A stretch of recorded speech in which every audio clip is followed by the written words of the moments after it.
Glory to that kind. Welcome back to Dat Game, the show where every game is sexy and the points don't matter.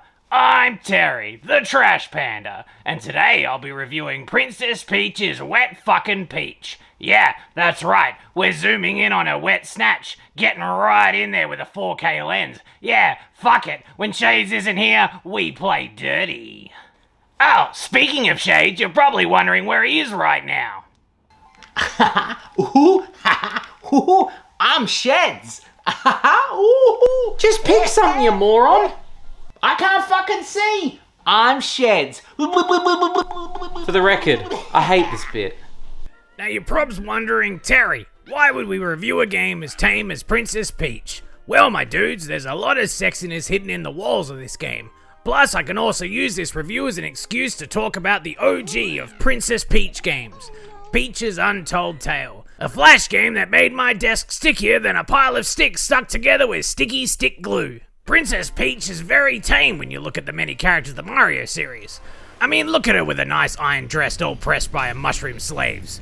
You got Daisy the slut nut who guzzles all that deep pipe downtown glugs. Birdo that can take up to 5 Cooper Cocks and still fit an entire outdoor dining room set up a schnozzer. Even the Hammer Bros have Big Daddy energy. Guys could mash up my insides with their hammers anytime.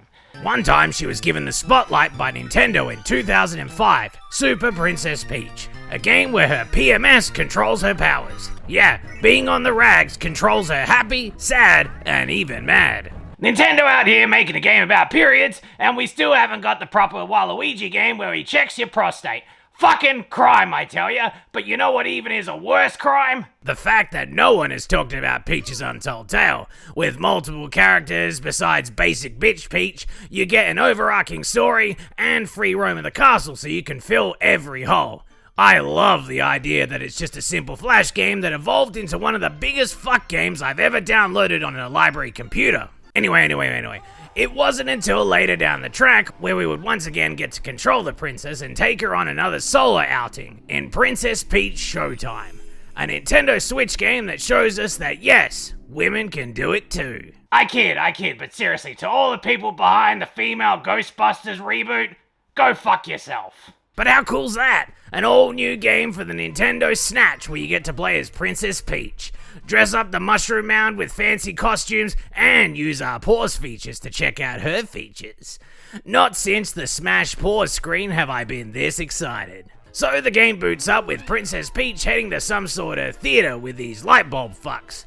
I think this is where Abraham bit the bullet, but to be honest with you, I don't really give a rat's ass. But anyway, an evil masked toddy appears to throw our crown out the door and seal our fate.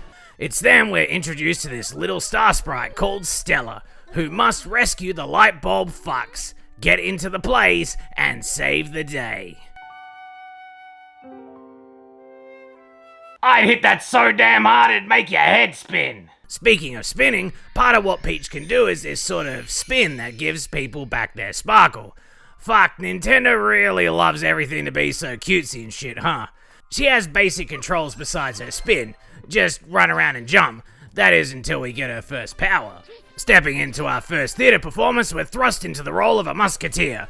Peach dons those tight swordsman pants and really goes for gold in showing us her calamari desert clam.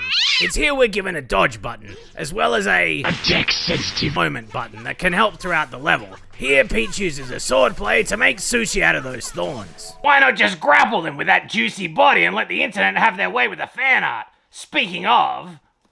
Party Terry's in the house. Have at it, artists. Cram a pinata up my ass. Levels are played out throughout these theater stages, giving the feeling that we're really actually there. Ooh. Okay, it's pretty cool. Nintendo has always done these fucky ideas, from Yoshi using materials as its backdrops, or Luigi getting blown in a mansion. Being even more real with you, it seems Nintendo always plays it safe. Mansion-like setting or haunted new area we may never see again, new character to guide us through our adventure, collectibles to mark you completing levels as a progression. It's like they've got a map on making Nintendo games. Look, I ain't complaining. Just saying, if we're gonna get another Wario game where he's robbing some rich dude's house instead of him playing rhythm fuck games, we may need to take out Nintendo executives for a drink. Thus, Party Terry. Levels are also broken down into mid-bosses and minigames, such as auto-scroll sequences where you need to duck and dive. It's enough to keep my tiny brain focused enough. At the end of the level, you're given a final score on the amount of starfuckers you find, and coins you've banked with, which you can spend in the theater shop. Get your popcorn, ice cream, hot dogs, candy.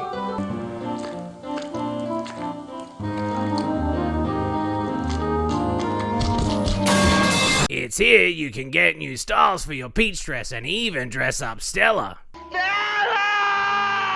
There is a lot to choose from, all themed from her adventures in the theater, though there is no cum-stained dress. Lose a couple points there, Nintendo. Unlike Peach's Untold Tale, where the cum-stained dress might as well be a badge of fucking honor. Let's take a look at some of the other plays Peach gets into. Let's hope she does cats, cause that cat power-up costume be needing some Terry time. Wild West is one of my favorite worlds. Here you can lynch dudes, have shootouts, and fuck horses. Okay, maybe not the first two, but I will try my damnedest to fuck a horse.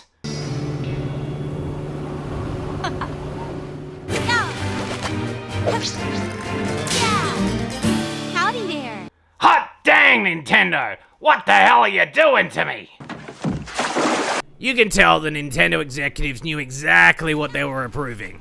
This is a hive mind for fan art content. Safe for work and very not safe for work. It's here in the West you're introduced to these auto-scroll levels. Here you must dive between lanes to get collectibles and survive the many dangers of the West. Come on, Nintendo, not even a little lynching, please! Ninjutsu is where you obtain the power of Peach using her silent steps to take down her foes across tile roofs. I love the little run she does.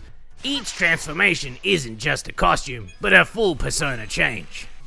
I love how she pulls a little cardboard bush cutout to hide behind. And when she gets caught, she turns into a block of wood. Give us lewds of the wood, damn it! Why is no one drawing porn of her as a fucking log of wood? I kinda have the sudden urge to hump a tree. The ninja levels are all about stealth, so sneaking around and creating your camouflage is key to finish the play. I also love the amount of mix they add with the running sections, wall climbing, and rock surfing. You never really feel like each play is a copy of each other, and the theme is simple and creative. Cream-filled Peach, yeah, that's what I'm calling her, is pretty much Mario Party minigames, making cakes the way the picture tells you in the time that's given. It's all about accuracy and keeping a steady hand, much like when I come on a chick's face. The amount of cream-filled porn that came out of this one made my raccoon bin extra dented. Cause, well, you know, when I get a boner, cause it's a very vicious cock. Reminds me of Peach's Untold Tale. The amount of cake glazing she gets in that game just makes me want to start a bakery and have Peach be the base to all my cakes. Detective Peach has the mechanics of talking to peeps and solving the mystery of each area to progress. It's a nice change of pace from the faster paced levels where you can just walk around and use your magnifying glass to look for clues. Like how when you use a magnifying glass to look for your own cock when you have a wank.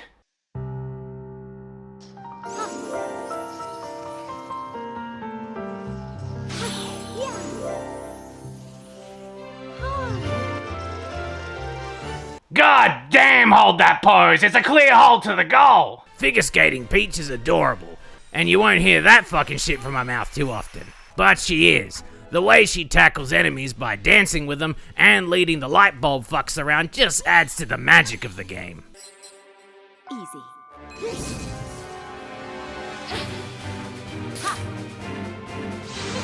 Leave it to me. Oh shit, it's Anonymous Peach! She went from working with the law to breaking the fucking law. I fucking love this. Nintendo is like 2 degrees away from encouraging kids to steal. And stealing is a life skill we all need to learn. Like how I steal your hearts every video. Aww. Shut the fuck up! Now between levels we find the spirit of the play's theme, trapped within mini levels. It's here that once you rescue the spirit of the play, it's fully restored and will fight with you for the endgame. There are also mini challenges, or should I say acts, where you must obtain a high score from a rehearsal. These fucking hang glider levels though, holy shit, they give me PTSD of that fucking hang glider level in Sonic 2. Bosses are pretty unique too, from a robotic snake to a disco ball of doom. There's no shyness of variety. Once you attack a boss and weaken them, you can use your sparkle to give them a hit and send them packing. Mermaid Peach is fucking banging, son. Like, wow, we get to see some fucking midriff Peach!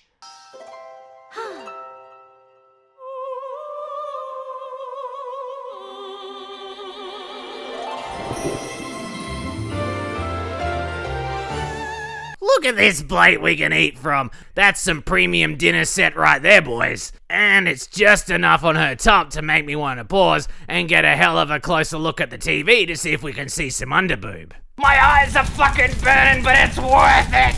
Oh. Other transformations you can get is this super sweet Sentai style costume, along with a classic Kung Fu outfit. Hello? You order Chinese food? I don't want to spoil the finale of the game, as there's one more transformation you must find. But instead, I'll treat you to the model viewer, because holy fucking shit, Nintendo, big fucking win. They knew exactly what we wanted. They could see we were fucking thirsty. We were out in the Mojave Desert looking for some sweet cold nectar, and they gave it to us. You can zoom, pan, and you can even pose Peach with an action button to see it all up close. This is a pretty cool feature for the amount of costumes there are, but come on, this is for fapping. I mean, look at that Muska butt. She's hiding all 3 fucking Katias back there. Princess Peach Showtime isn't Bayonetta levels of sexy. It's well under that, but it does have those moments that make you stop and look. And because we're fans from the girls of Nintendo, we're thirsty for content. This game can feel samey sometimes with the levels repeating, but there's enough mix in the story for each act to keep you climbing the tower. Showtime feels more like a minigame made slightly bigger with branching content. Now you want to talk about content? Peach's Untold Tale. The only game where a door key fucks Peach. Well, that is until Book of Corvo, where you use your dick in the keyhole of the door. And hell, you can play as Crystal from Star Fox, get eaten out by Koopas, defiled by Poochie, licked by plants, filled to the brim with mushroom cream, and it has more content than most games of its time. From this alone, you can decide which game gives you more bang for your buck. Somehow, seeing Peach jack off a Koopa is bringing back memories of the first time I got a wristy in the sewer by a rat. Ah, good times. Well, that's it for this episode of That Game. I'm Terry, the Trash Panda. And the femboys are sold out. Good night. Yeah, pump it, Petey Piranha, come on. Yeah, come on, let's fill you like Super Mario, come shine. Yeah, baby. Ooh, that's hot.